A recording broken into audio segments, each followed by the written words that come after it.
Yearly చూసుకుంటే 10,000 ఉంటుంది. దాని 20% ప్రభుత్వం పెంచి సో సీజన్కి 6,000 పర్ ఎకరము, అదే ఇయర్కి తీసుకున్నట్లయితే 12,000 పర్ ఎకరం ఇవ్వడం వల్ల మనం 220 కోట్లు ప్రతి ఒక్క అరువైన 2,62,000 మంది రైతుల ఖాతాలలో ఈ రైతు భరోసా అమౌంట్ కూడా మనము వేయడం జరిగింది.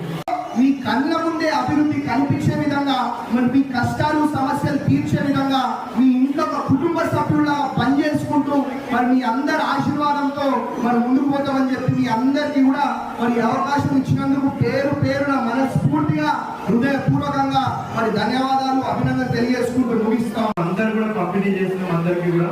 సో వాళ్ళందరూ కూడా చాలా ఆనందంగా మనం ఆనందం వ్యక్తం చేస్తూ ఉన్నారు. ఇప్పుడు కొత్తగా అందుకుంటున్న వీళ్ళందరికీ కూడా మళ్ళీ మనం నెక్స్ట్ మంత్ నుంచి సెప్టెంబర్ 1 నుంచి వీళ్ళందరూ కూడా రేషన్ మనము సన్నబియ్యం అందరూ కూడా పంపిణీ చేయడానికి కూడా జరుగుతుంది. అంటే ఈ 40,000 కుటుంబాల కింద ఎంతమంది ఉంటే అంతమందికి వాళ్ళందరూ కూడా మనము కొత్తగా రేషన్ కార్డ్స్ మెమరేషన్స్ ఇవ్వడమే కాకుండా సన్నబియ్యం కూడా మనము నెక్స్ట్ మంత్ 1 నుంచి కూడా వీళ్ళందరూ కూడా పంపిణీ చేయడం జరుగుతుంది.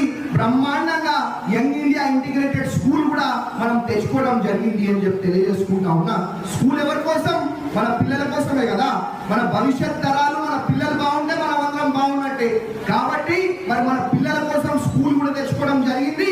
మరి విద్యని కానీ వైద్యాన్ని కానీ బ్రహ్మాండంగా అభివృద్ధి చేసుకుంటూ మరి ముందుకు పోతా ఉన్నాము అని చెప్పి తెలియజేసుకుంటా ఉన్నా.